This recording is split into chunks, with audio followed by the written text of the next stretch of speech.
หมูสับผสมไก่สับนะนี่ใช่นี่เอฟมาใส่2 อย่างแล้วน่ากินดูน่ากินแล้วก็จะมีไข่นกกระทาอีก1 ฟอง ไข่ปูตรงมานี่นะสวัสดีค่ะวันนี้เราจะมากินนี่ขนมโตเกียวไข่นกกระทาทรงเครื่องนะโตเกียวใส่หมูสับผสมไก่สับนะนี่ใช่ซื้อมาจากเซเว่นในราคา23 บาทใช่นี่จากรูปสูตรใหม่ด้วยนะอันนี้ใช่จากรูปดูน่ากินมากเลยขนมโตเกียวเดี๋ยวเราลองไปเวฟมีซอสด้วยนะลองแกะดูดิเราไปเวฟดูก่อนนะเราเวฟมาแล้วเดี๋ยวมาดูกันนี่เวฟมาเรียบร้อนโอ้โห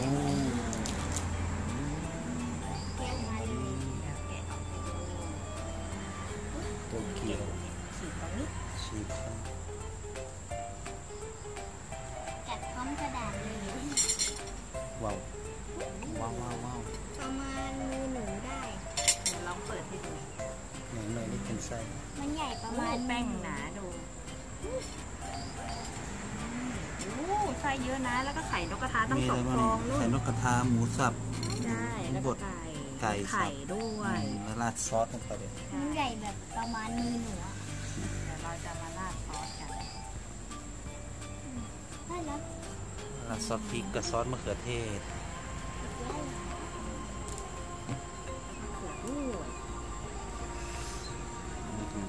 ใส่2 อย่างเลยน่ากิน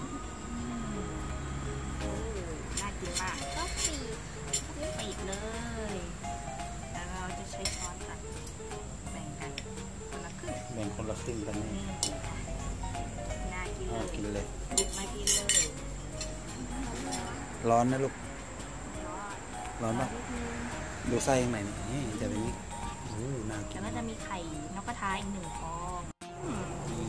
น่ากินไข่ทะลุไข่ปูตรงมานี่นะไข่นกกระทาเป็นลูกเลยอร่อยนะอร่อยชิ้นละ23 บาทใช่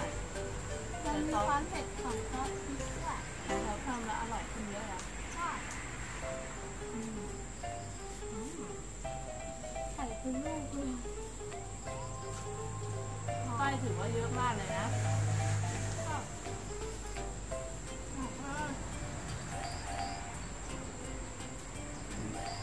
ชิ้นเดียวก็อิ่มนะชิ้นเดียวก็อิ่มเลยเห็นไหม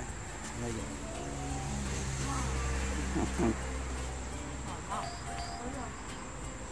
แล้วแป้งมันก็นิ่มไส้เยอะคุ้มอยู่23 บาทอร่อยไหมอร่อยมาก